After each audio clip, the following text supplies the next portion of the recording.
She didn't like how I portrayed women or minorities in my novel. And that was all it took to sink the book. I was a racist, misogynist prick, and probably also a secret Nazi. Never mind my straight white male characters were also dirtbags. Never mind my best friend was black. Never mind I voted Democrat, donated to Planned Parenthood, and came out every year for the Women's March. Though my book wasn't outright banned or pulled, sales tanked so badly a second book contract was impossible. I got depressed.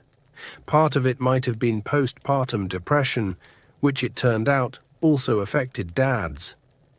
The book's failure was a huge factor too, though. After all, I'd dreamed of being a professional writer since I was 7 years old. I'd been denied, maybe forever.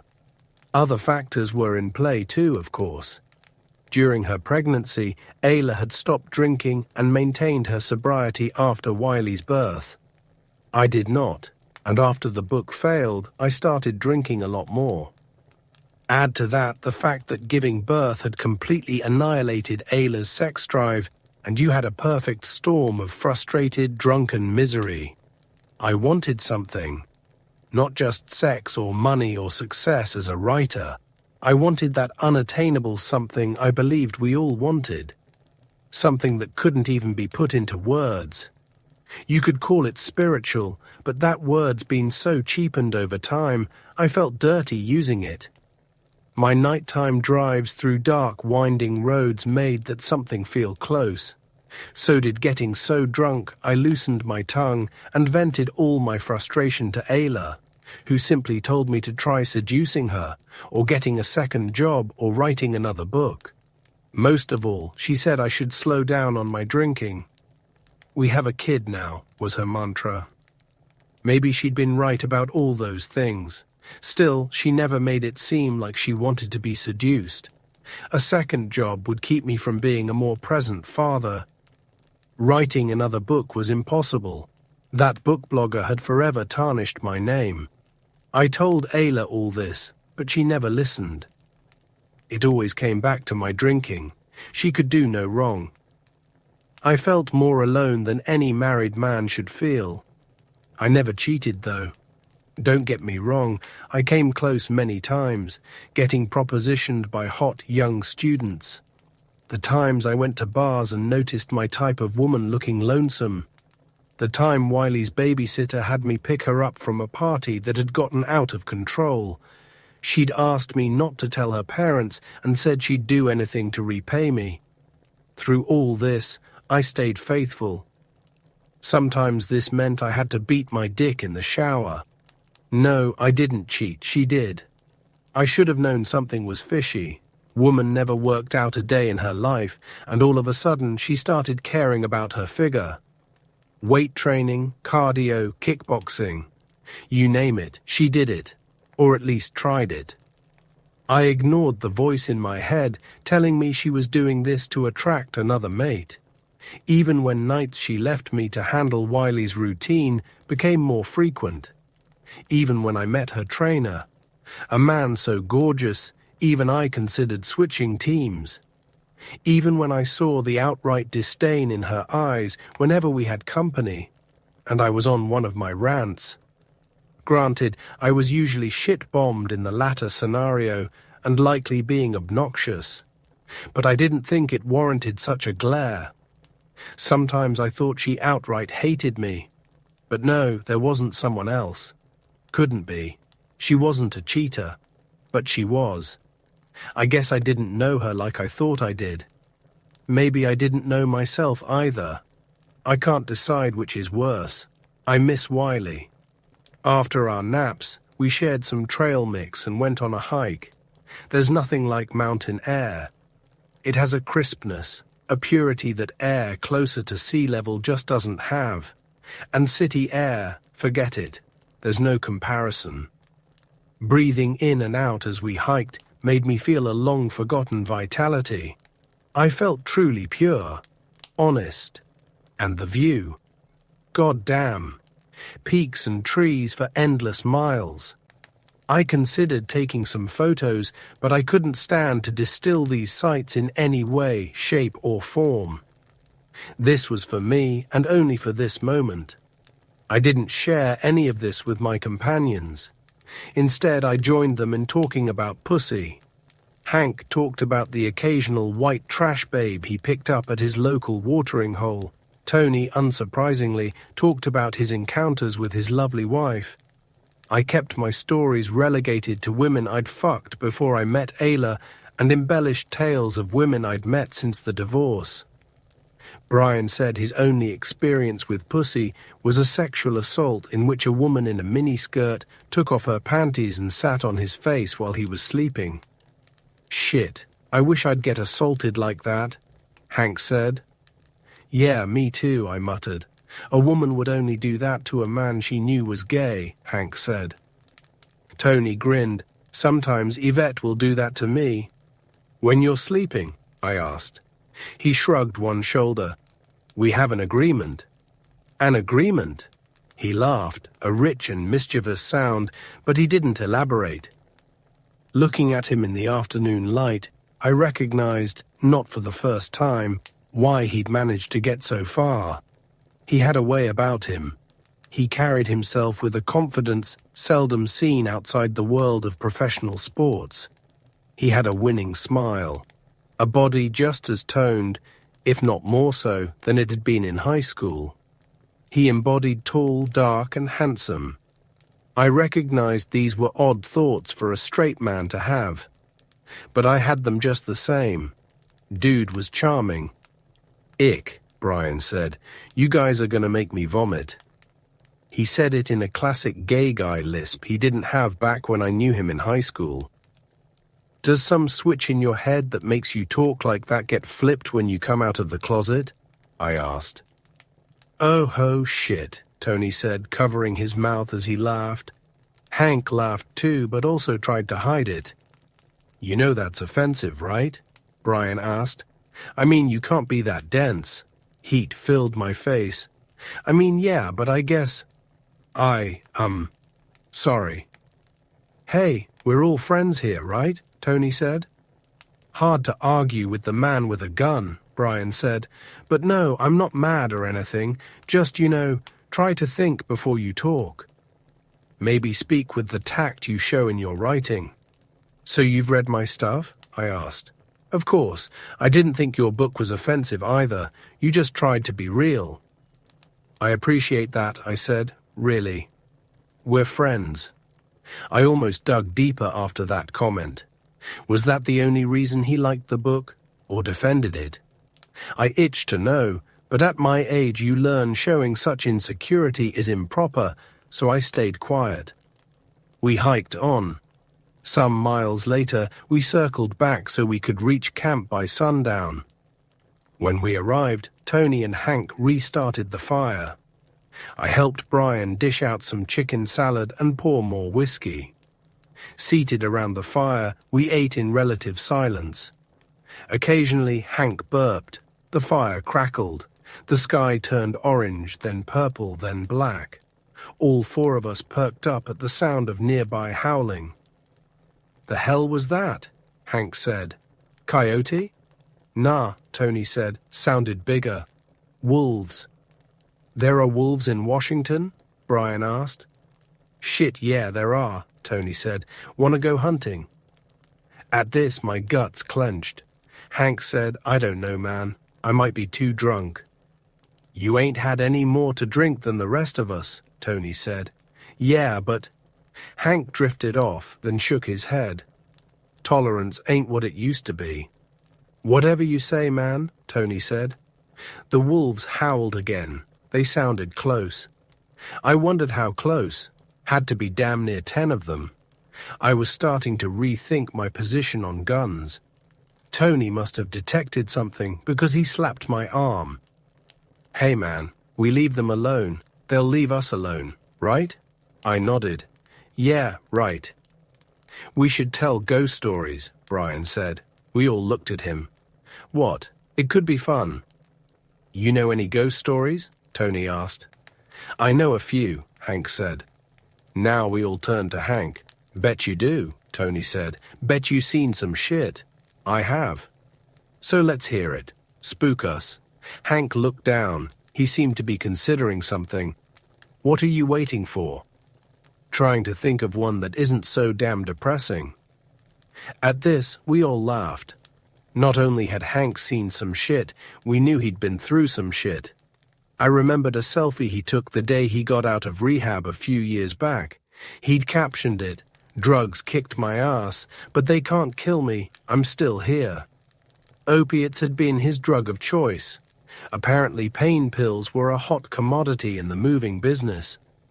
I wondered if he was even supposed to be drinking alcohol with us, but he hadn't said otherwise, so I figured it best not to ask.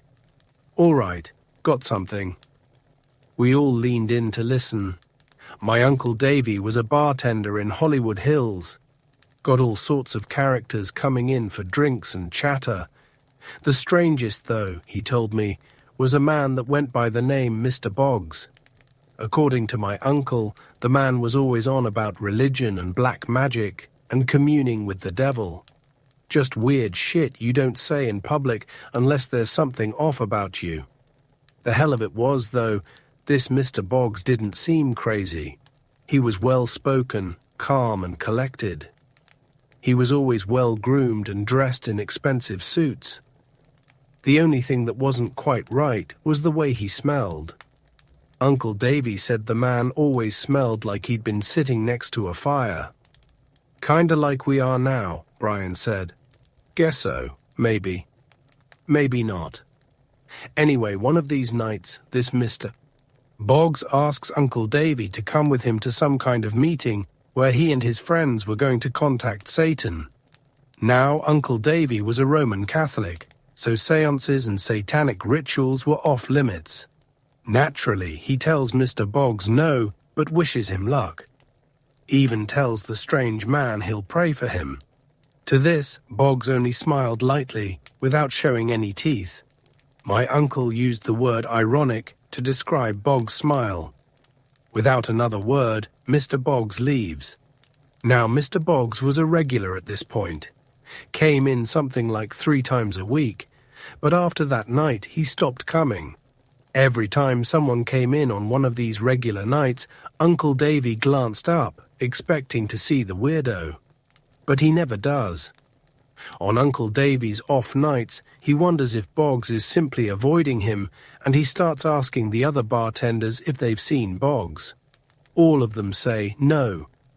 Something like a month goes by. Uncle Davy starts to forget about Boggs. But then one night, Boggs is already there when Uncle Davy comes in for his shift. Boggs looks up and grins at Uncle Davy. This time he shows teeth. Uncle Davy told me he still sees that grin every time he has a nightmare. I should probably mention that to this day. Uncle Davy can't tell this story without sobbing like a little baby. I've seen him tell it plenty of times. By the end of it, he's always a blubbering mess. Anyway, he goes behind the bar and asks Mr. Boggs if he needs a refill. Boggs says, "That won't be necessary, I just wanted to give you these." And he hands my uncle a stack of photographs, then he leaves without another word. My uncle starts looking through the photographs. The first picture shows a large hill from a distance. The details aren't so great. A second photo is again of the hill, but this time the one taking the picture is standing closer. The hill has what my uncle calls a sinewy quality. Says it almost has the quality of captured motion. But like the first photo, this one has a grey tint to it. It's not quite black and white, but it's close. Because of that, it's still hard to make out what he's looking at. He looks at the third photo. The hill is closer now. He's not sure, but he thinks the sinewy bulges are people all laid down on the hill. And it looks like someone's standing over all of them. Also, there's a ravine or some kind of large winding tube going from the top of the hill to the bottom, and the people lying on the hill are gathered around it somehow. The fourth photo, the man at the top of the hill, is in focus.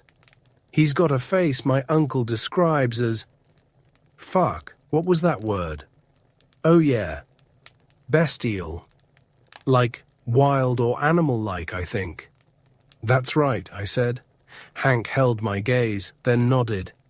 This didn't feel like story time anymore. Something about this story gave me the creeps. I bet the others felt it too. All of us were at the literal edges of our seats, staring wide-eyed at Hank, who'd lost all the color in his face.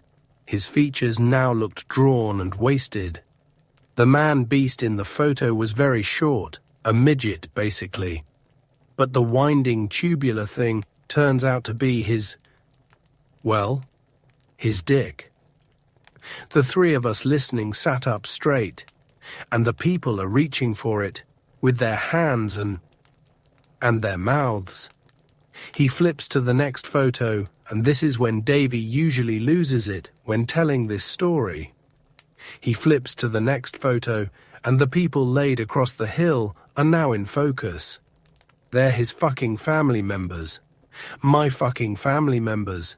He sees his wife and kids, his parents and grandparents, my other uncles and aunts, my cousins, me. We're all either teething on this midget devil's massive cock or caressing it. Uncle Davy says all our eyes are glazed and rolled back like we're on some kind of heavy drug, or like we're, coming. Brian laughed out loud. Hank shot him a glare. Hey, fuck you. This is my goddamn family. I'm sorry, Hank, Brian said. What are you saying? Your family's cursed? Hank shrugged. Feels like it sometimes. Ah, that's bullshit, man, Tony said. You skipped college and went straight to work. Didn't bother making yourself marketable. Can't blame that on Satan. Almost everyone in my family has struggled with substance abuse. Most of us die young, except Uncle Davy, weirdly enough. It's like he's the one that's got to tell us. I'm sorry, Brian said again. That's just crazy. Tony nodded toward me. What do you think? I think anything's possible, I said. Most likely, though, Uncle Davy's probably mentally ill. Last time I tell you cocksuckers a ghost story, Hank said. Hey, Tony said, we're just having a little fun, right? Anyone want to go next? Hank softened. I'll go, I said, and everyone turned to me. I told them about something I stumbled upon during my research for the Hangman's Gambit. Like Hank's tale of the devil and his bartending uncle, mine was set in Hollywood. Unlike his story, though, mine boasted multiple sources. All of them were anonymous internet trolls, sure, but they all said pretty much the same thing. A girl named Marielle came to Hollywood with dreams of becoming a star. She fell in love with a famous director. Many names got thrown around in identifying this man, but Stephen Ward came up the most. She suffered tremendous abuse and eventually was killed by the guy who wrote her story as a screenplay. Supposedly, anyone who tried to film this screenplay either died or went completely crazy. According to legend, the script wound up in the hands of Stephen's son William, who managed to set Marielle free, but it cost him and his girlfriend their lives. Crazy as the story was, all of these people were real. All of them had died under mysterious circumstances.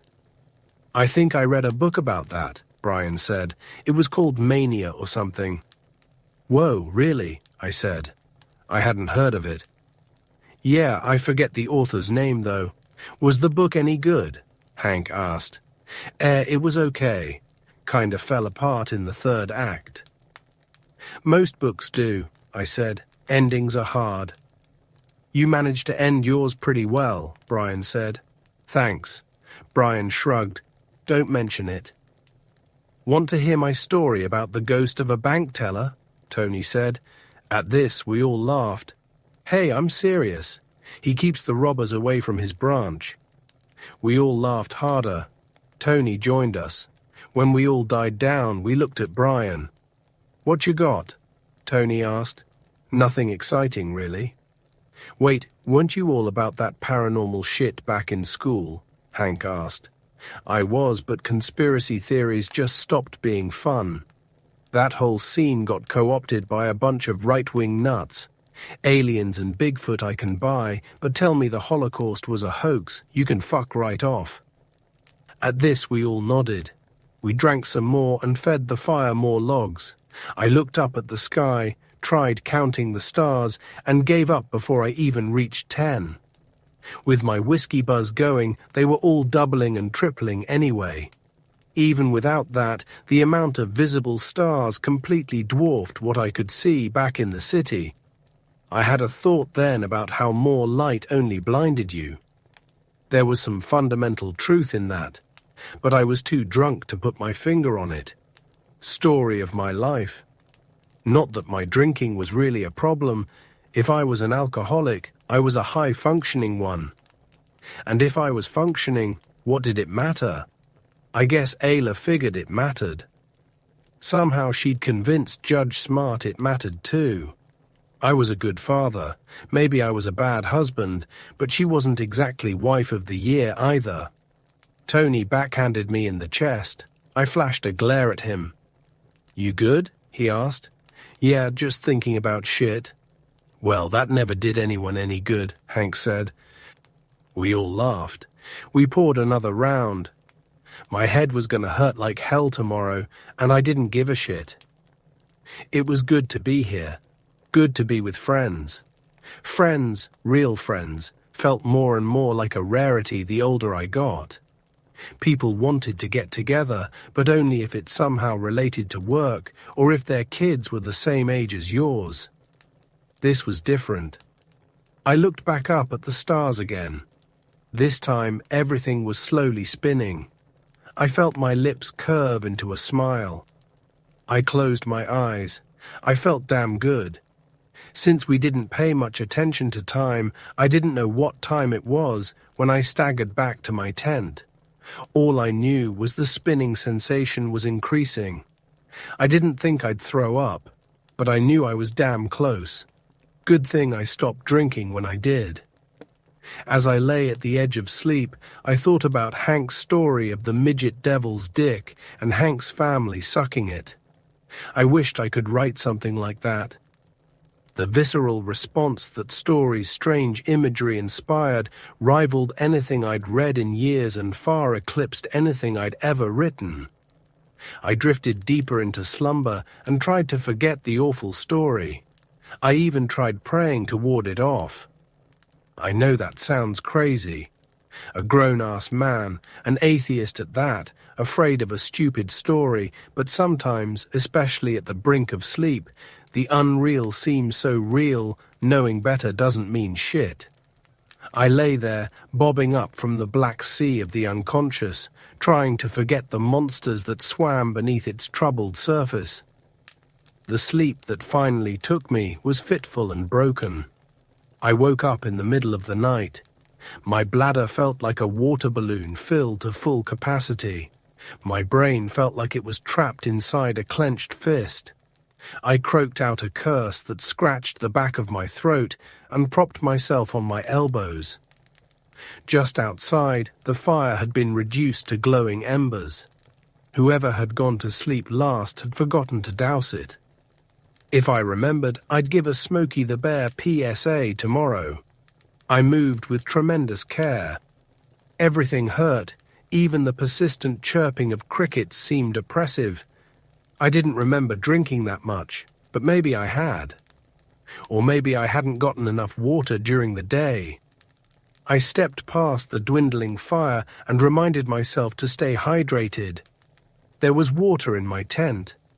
I'd take a few gulps before going back to sleep. I reached the edge of the clearing, took out my dick with one hand and wiped my eyes with the other.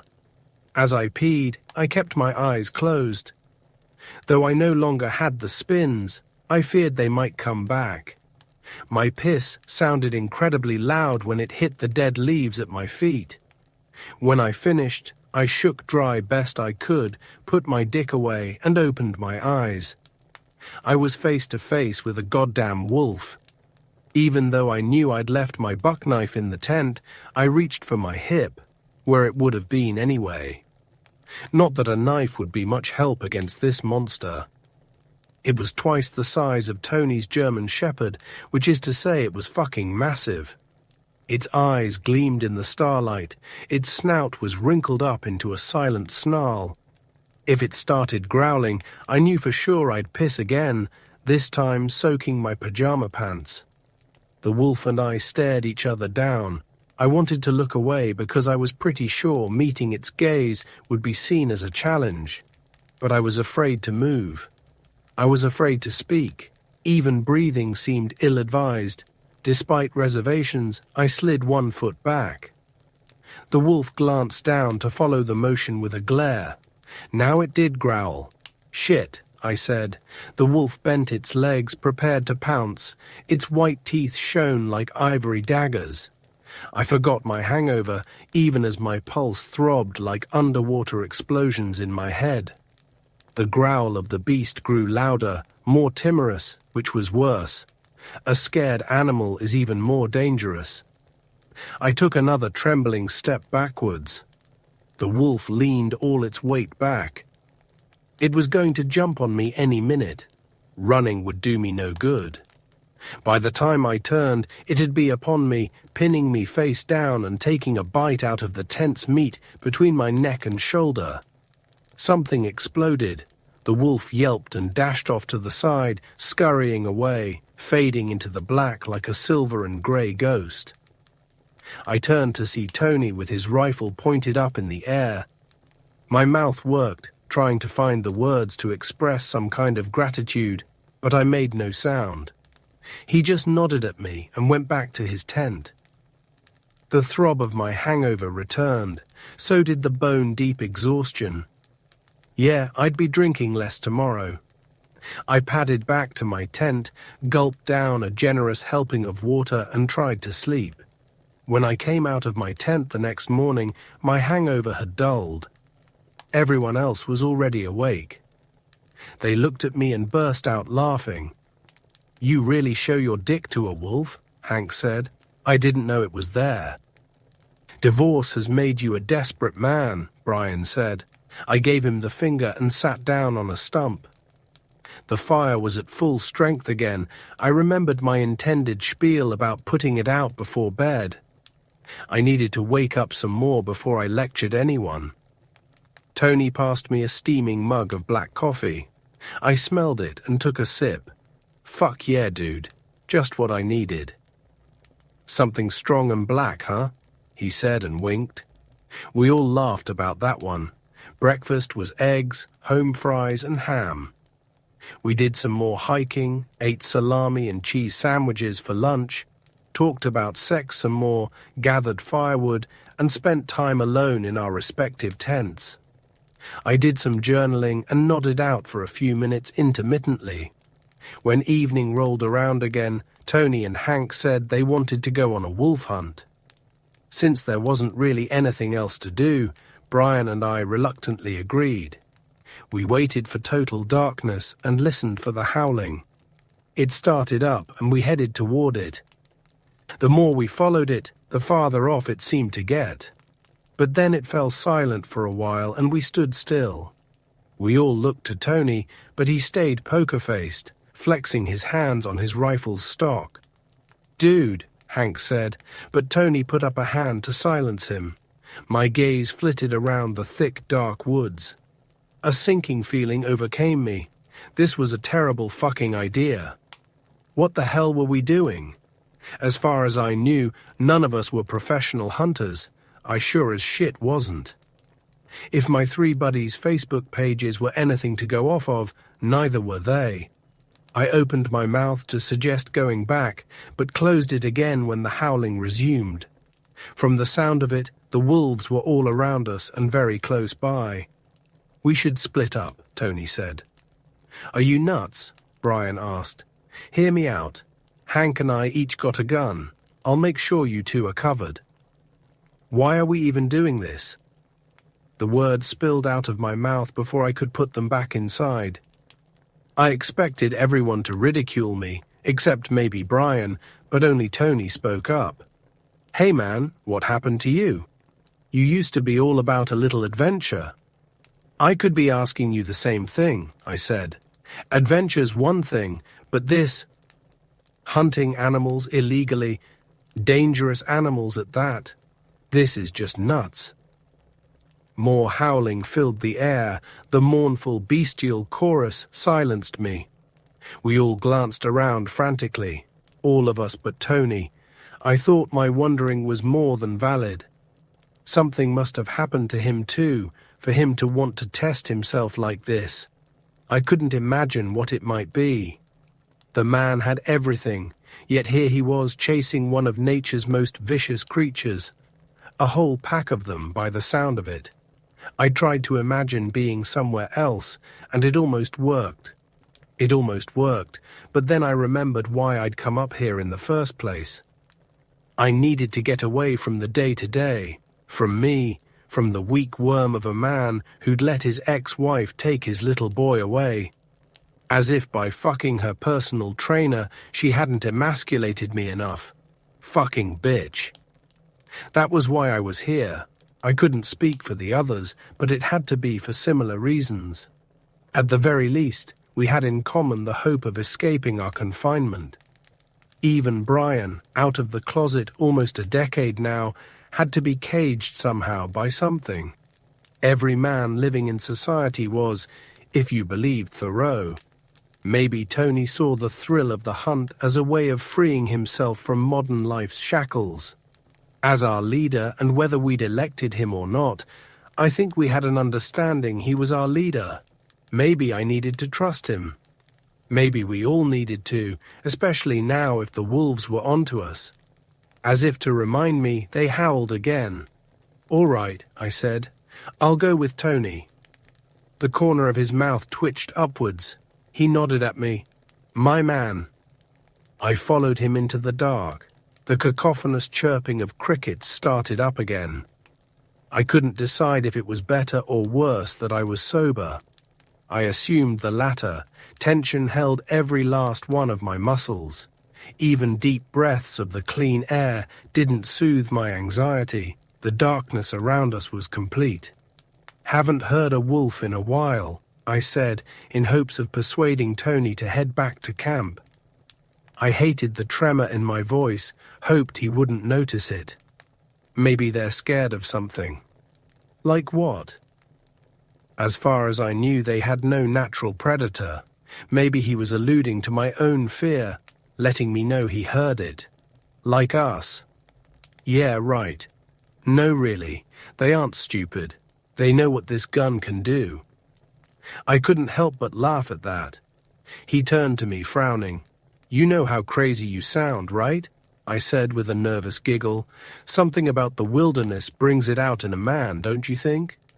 Funny, I was thinking about that earlier. My voice had leveled out. Yeah? Yeah, I mean, well, sort of. About the animal in man and whether or not it's a good thing that life's demands keep it on a leash? Exactly. What do you think? I don't know. I mean, in class I've made the argument it wasn't such a good thing. That society and so-called civilized life keeps our true selves contained.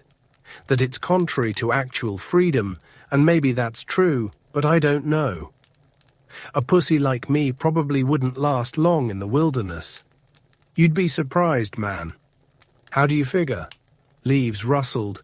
Not too close, but not too far either. Tony kept facing forward, gun pointed into the black ahead. His expression reminded me of the time I'd seen him fight. One of his teammates got too handsy with a girl at a party. Tony stepped in. His buddy shoved him and something switched in Tony's eyes. They went cold, almost lifeless. He knocked the other guy out with one punch. Seeing that same iciness did nothing to ease my tension. "A friend of mine used to train fighters," Tony said, pulling me out of the memory. Said one of his toughest students was a little white boy. 110 pounds soaking wet, total animal in the ring. Huh. Crazy. My voice sounded small, almost childlike, dwarfed by the darkness around us. Somehow Tony seemed larger than life. I remembered all the times we'd raced. Sometimes he beat me, other times I beat him.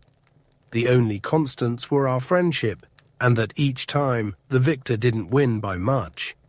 Often victory only became clear in the race's final seconds. I didn't feel that way now.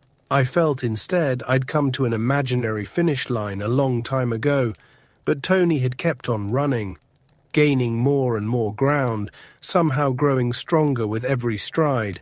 Reward after reward awaited him at various intervals.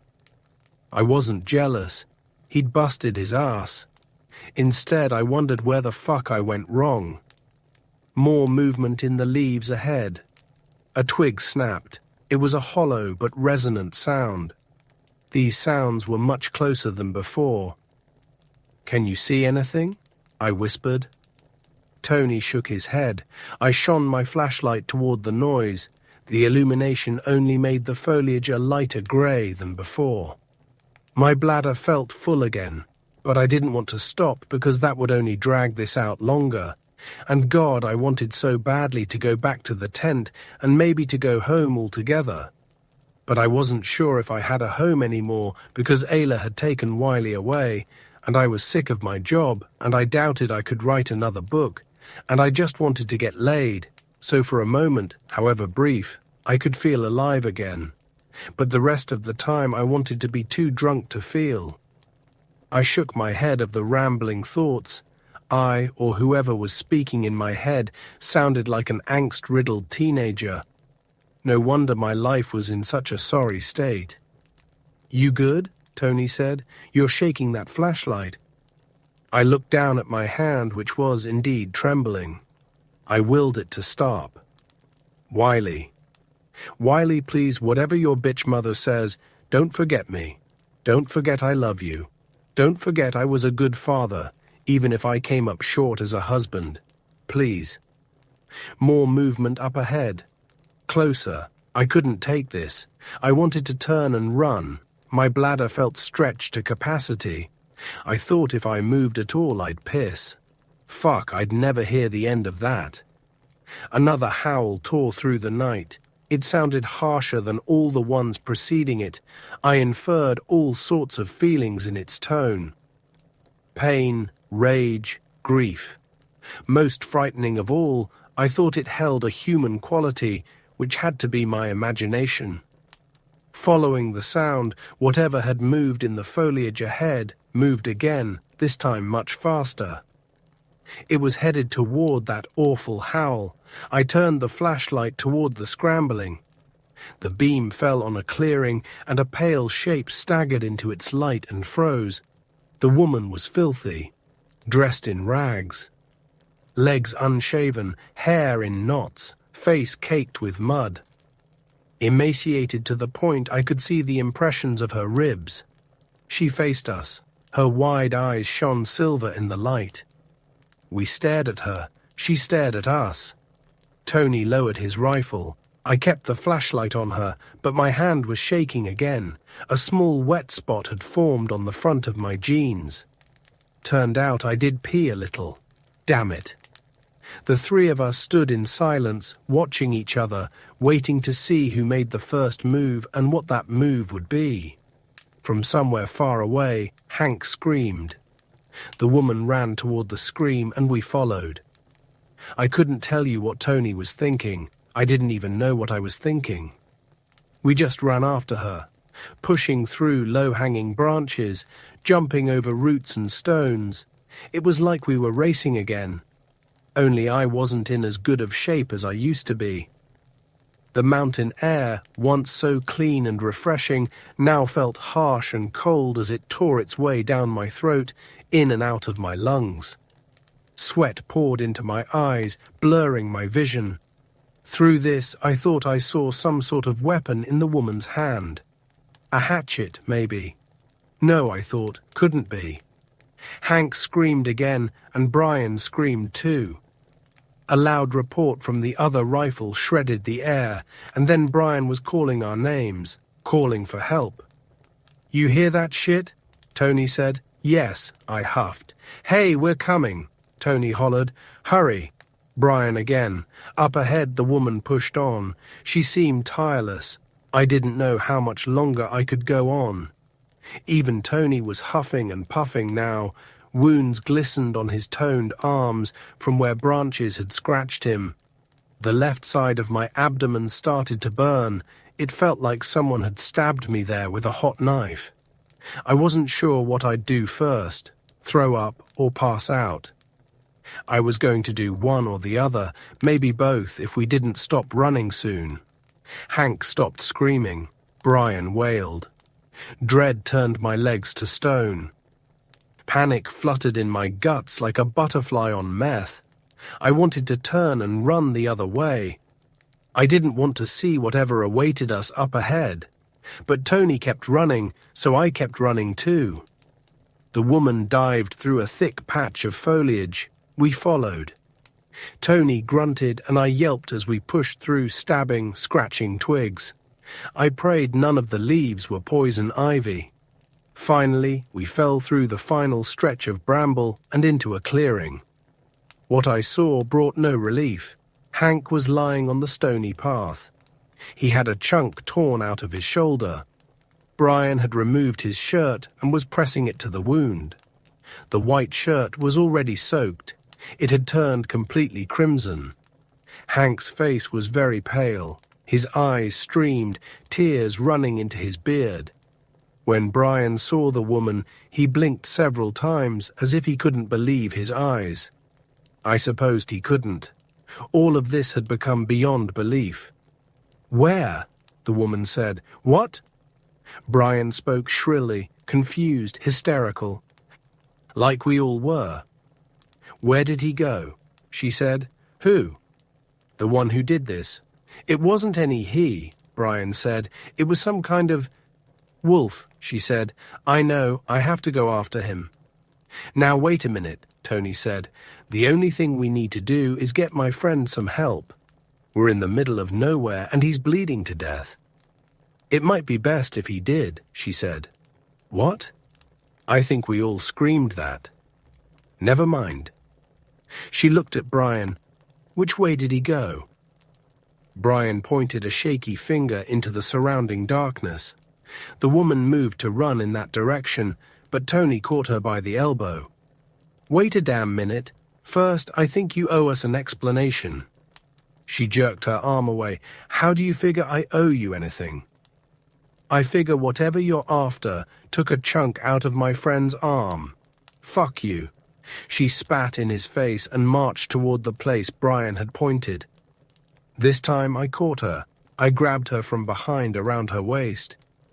I tried not to think about her naked ass against my crotch. She squirmed against me. Let me go. Just hang on, okay? I said. We need to get my friend some medical attention, and you don't look like you're in any shape to go off chasing wolves. She started to relax in my arms. I didn't let her go. She hadn't earned my trust. Anyone bring their phone? Tony asked. Mine's back at camp, Brian said. Mine too, Hank said through gritted teeth. Tony nodded in my direction. I shook my head. All right, he said. We head back to camp. Brian and I will help Hank. He looked at me. Don't let this one out of your sight. You can let me go. I'm not going to run, the woman said. He's probably too far off for me to catch up to him by now. Why do you keep saying he? Tony asked. It's a wolf, right? Just an animal. Her jaw tightened. She looked down. He's my son, she said. Tony and I exchanged glances. I loosened my hold on her, but didn't release her completely. I was testing her, had to see if she'd try to break free. Except for her labored breathing, she remained still. Your son is a wolf, Tony said, shooting me another look, one that said, this bitch is crazy. It's a long story. Yeah, well, I'd like to hear it. I think you should come back to camp with us. You wouldn't believe a word I say. Tony took the gun Hank was using and tossed it my way. I caught it with one hand. The woman didn't try to escape. All the same, Tony said, you look like you could use some food. some sleep, maybe a bath. The mention of her unwashed state made me aware of her smell. It was like wet dirt mixed with blood and body odor. Still, I found myself wanting her. I couldn't explain why, and part of me felt gross about it. Another part told me it was perfectly natural. Biology. The thrill of the hunt. She wriggled out of my one-armed grasp and stood between Tony and me. She held up her hatchet. Tony and Brian helped Hank to his feet. "You said you have food," she said. "Yes," Tony said. "All right. I'll come back to your camp. Just don't expect me to stick around if someone comes to rescue us." Her gaze traced the gleaming curve of her hatchet. "I've still got a job to do." Now she looked back at me. "And if any of you tries to rape me, this hatchet's going in your groin." We hiked back to camp. We considered hiking back down Moon Mountain to drive Hank to the hospital, but we figured he'd need attention quicker. Maybe someone could send a helicopter up here, airlift him. None of our phones worked. Brian dressed Hank's wound the best he could. Tony stood watch at the edge of camp. I found the woman some clothes, sweatpants and a tank top. She thanked me and got dressed. I brought her a tin of sardines and she ate with grotesque enthusiasm. Of course, I didn't blame her. She looked like she'd been living on nothing but nuts and berries and maybe even crickets for months. I offered her a packet of wet wipes. She took a handful of them, scrubbed her hairy armpits, and reached inside her pants to scrub her crotch. She went to hand them back to me, but I shook my head and pointed to the fire pit. She threw the now black and yellow wipes into the ashen remains. Seeing the white and grey log shards got me thinking about building another fire. I set to work while the others watched. Hank was sitting up now. Some colour had returned to his face. Brian used wet wipes to clean his hands. Tony kept his eyes toward the darkness. The rifle rested on his shoulder. More wolves howled in the surrounding forest, but none sounded as awful or unnatural as the bellow of the beast that had undoubtedly injured Hank. The wolf this strange woman said was her son. When the fire was built, I sat down next to her. Brian sat next to Hank. Finally, Tony abandoned his post and joined us. He laid his rifle across his lap and kept his hand near the trigger guard. When we all seemed a lot more settled, I asked the woman to tell us her long story. I can only speak for myself, but I think we all wanted some answers. Here's what she said. "Wolf Mother, my name is Luca Barra, and 8 years ago, I gave birth to a monster. For the past year, I've been wandering this wilderness, trying to kill my child. It would take little effort for him to kill me. I suspect he'd rather not, because I am, after all, his mother. To know he's still capable of such love makes what I must do infinitely more difficult. And make no mistake, for reasons that will soon become apparent, I must do this. Chief among them is that I am his mother. He's my responsibility. This tragedy, my tragedy, began with the miscarriages. 5 of them. 5 fucking babies I couldn't carry to term. You'd think after so many instances of watching your underdeveloped child flush down the toilet, you'd be unable to feel anything. If only that were true. Every time another fetus left me as a lumpy, bloody mess of wasted potential, another place inside me tore open, left me with another scar. The worst part about it was all me. My husband's sperm was fine. Something was wrong with me. Some kind of uterine abnormality. I so badly wanted a baby. Richard so badly wanted a baby.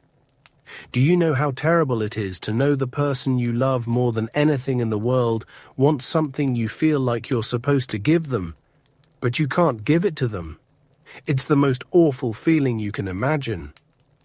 The depression and feelings of inadequacy were crushing. I turned to booze and pills to numb the pain.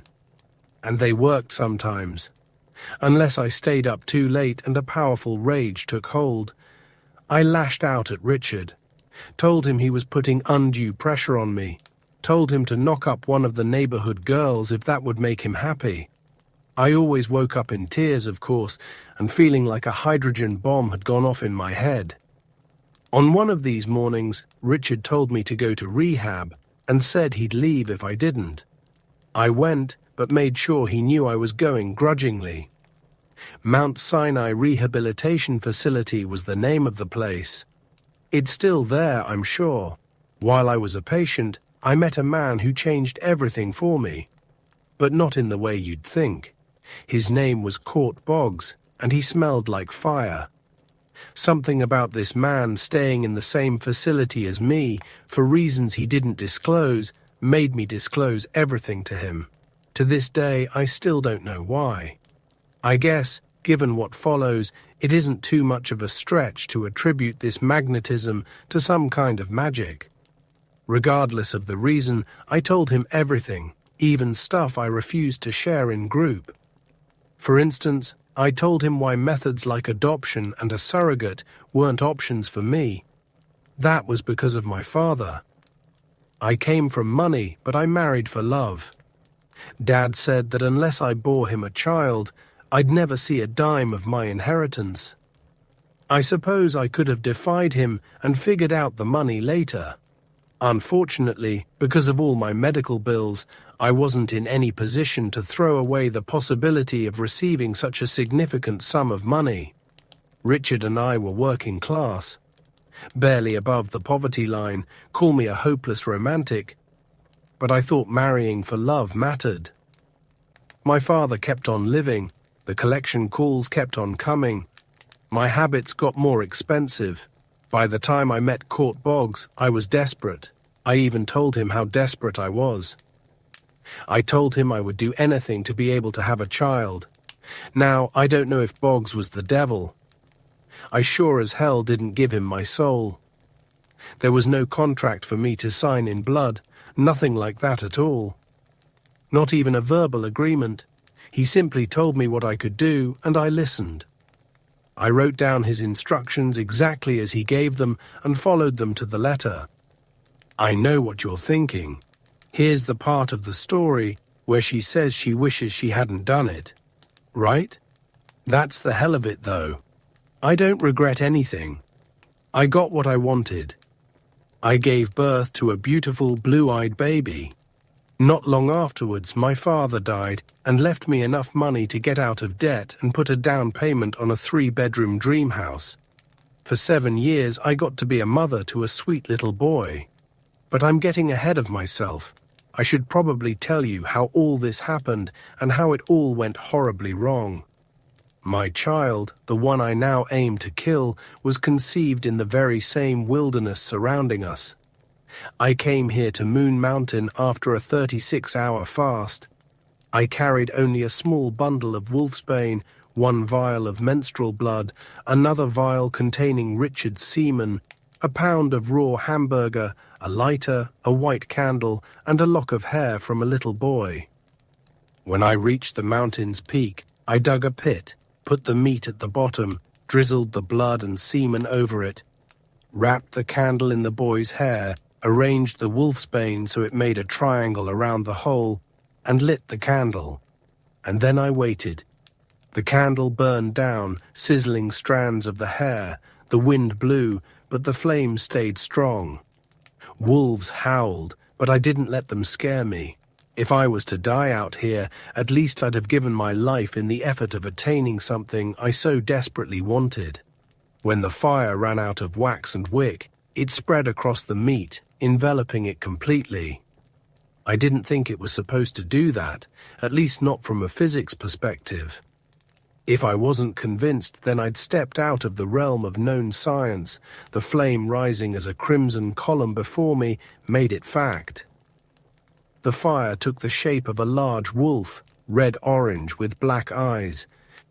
Part of me wanted to run, but I'd already come so far, and I needed whatever this demon could offer me. Its fiery limbs enshrouded me.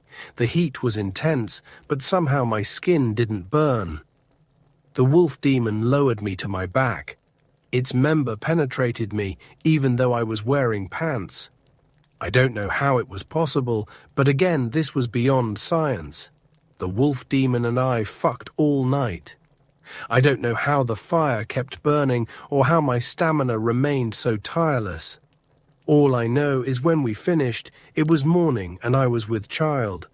I could feel a strange heat in my womb and knew it was growing and would continue to do so. There would be no miscarriages this time. Throughout the pregnancy, I had awful dreams, giving birth to a fire that consumed me and Richard and all the nurses, giving birth to a wolf cub that tore its way out of my stomach, giving birth to the devil incarnate. I'm not religious. Still, the fear felt very real, very possible. I awaited my child's birth with excitement and dread. The shift between these emotions was cruel in its inconsistency. I often thought of dying. Jonathan Winstead Barrett was born at 11:31 on the evening of March 16th, 2010. Until I laid eyes on him, I continued to harbor fears he wouldn't be normal. Even as I pushed, sweat soaking my hairline, a feeling like tiny claws tearing me apart from the inside over the encouraging words of Richard and my doctor, I imagined something monstrous ripping its way out of my vagina, shredding my walls, splitting me end to end, feeding on me as I bled to death, and Richard watched in horror, the doctor and nurses powerless to do anything. Should such an awful scenario have occurred, it would have destroyed Richard. I didn't want that. I feared what it would do to him more than what would happen to me. I was the one who dabbled in weird wolf magic. Richard was blameless. The slick, crying baby the doctor pulled from me was no monster. Or at least he wasn't yet a monster. Or if he was, the bestial urges lay dormant and deep. No, on that day, he was a perfectly normal, healthy, painfully beautiful baby boy. I experienced true love at first sight. I see the way you're all looking at me. How can she sit here telling this story without bursting into tears? The truth is, not that I've no tears left, as you may suspect. No, it's that no amount of tears or any sort of outward display of grief can properly express what I feel. Instead, a storm of grief churns inside me. It will not dissipate until I die, and I cannot die until he does. The years passed, and I won't tell you everything was picture perfect. We struggled as a family with raising a child. I know now all those struggles were normal. Back then, I didn't feel so sure. Every toddler meltdown, every act of defiance, every type of anti-authoritarian behavior all kids exhibit, I worried that now I'd see the transformation into the monster I feared he'd always become. But then, not an hour later, he'd be docile. He'd tell us he loved us. He'd play nicely with others. Want to be with us. Miss us. All normal things, all wonderful things. I've called this story a tragedy. In every tragedy, the central character has a flaw, something that makes their whole world fall apart.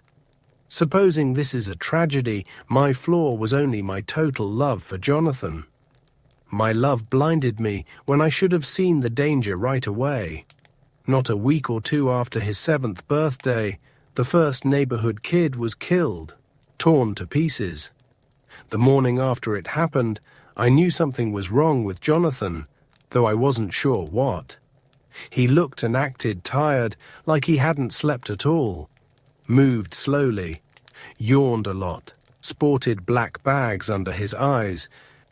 Another peculiar thing was that his pajamas lay discarded in the corner of his room. He lay in bed naked. After the dead child was discovered, a creeping suspicion made me draw connections. But my love smothered them into silence. Jonathan didn't change every full moon. If that had been the case, I likely would have stayed ignorant unless he made some sort of mistake that led the police to him. Maybe even then. No, it happened a lot more frequently. It happened whenever the dormant beast got hungry. I finally allowed for the possibility Jonathan might be responsible for these murders after 3 children died. On each of those following mornings, he exhibited the same exhaustion, a look of dishevelment, and had taken off his clothes. He lost interest in food, except for meat, which he always asked for undercooked. I started checking on him nightly at 2-hour intervals. I hardly slept myself. Richard said I was crazy. He, of course, didn't know why I was doing these checks.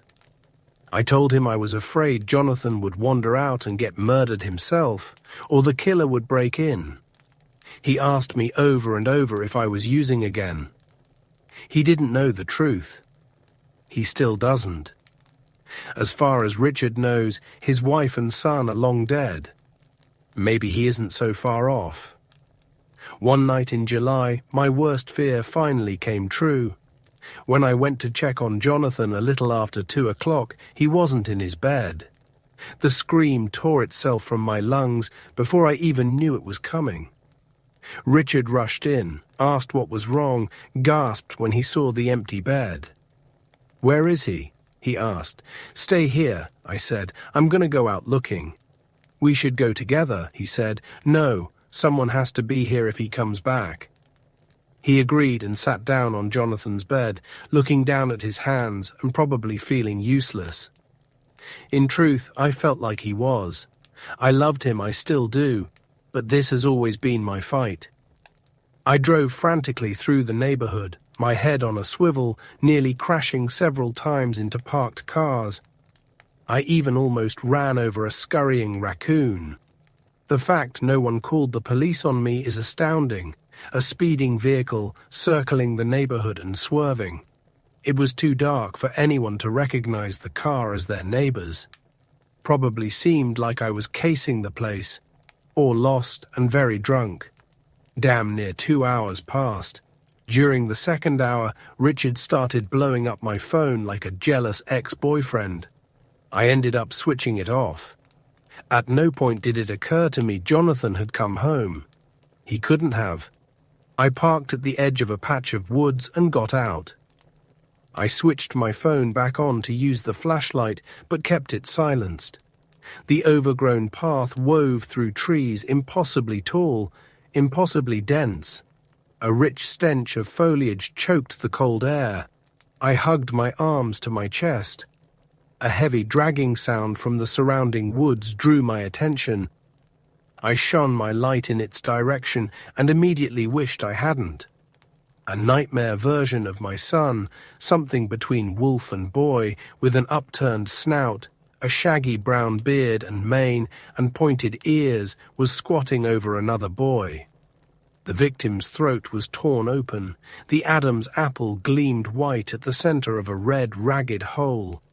Blood from the wound dripped from Jonathan's beard and lips as he cradled the boy's head. He lifted his gaze to me, and his pale blue eyes softened. The sight of his mother filled him with tremendous regret and shame. At least, that's how I interpreted it. Maybe it was only what I hoped. He dropped the boy's head, and it landed with a wet thud.